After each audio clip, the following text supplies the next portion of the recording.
കോട്ടയം ജില്ലയിലുള്ള വൈക്കം താലൂക്കിലെ ഒരു സ്ഥലമാണ് മറവന്തുരുത്ത് പഞ്ചായത്ത്. ഇപ്പോൾ ഇത് മൂവാറ്റുപുഴയുടെ തീരത്തുള്ള മനോഹരമായ സ്ഥലമാണ്.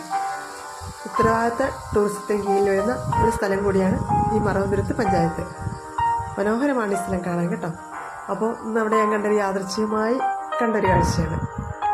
അതായത് മിക്ക വീടുകളുടെയും മുൻപിൽ ഞങ്ങളുടെ പറമ്പിൽ ഈ ചെണ്ടുമല്ലി കൃഷി ചെയ്തിരിക്കുന്നു.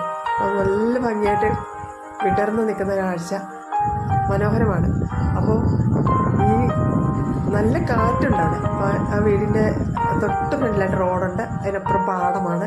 ആ പാടത്തുനിന്ന് വീശിരിക്കുന്ന കാറ്റാണ് ഇങ്ങോട്ട് വരുമ്പോഴത്തേക്ക് ഈ ചെണ്ടുമല്ലി പൂക്കൾ ഇങ്ങനെ കാറ്റ് താടുന്ന കാണാൻ നമ്മൾ നോക്കി നിന്ന് പോകും. അത്രയ്ക്ക് നല്ല കാഴ്ച. അപ്പോൾ ഞാൻ ആ കാഴ്ചയുടെ ഭംഗി ഒട്ടും ചോർന്നു പോകാതെ വീഡിയോ മുഴുവനായിട്ട് എടുത്തിട്ടുണ്ട്. നിങ്ങളത് സ്കിപ്പ് ചെയ്യാതെ കാണണം. അപ്പോൾ ഈ വീഡിയോ ഇഷ്ടപ്പെട്ടെങ്കിൽ ലൈക്ക് ചെയ്യണം, സബ്സ്ക്രൈബ് ചെയ്യണം, ഷെയർ ചെയ്യണം. വീണ്ടും വ്യത്യസ്തമായ വിഷയവുമായി വരുന്നതാണ്. നന്ദി, നമസ്കാരം.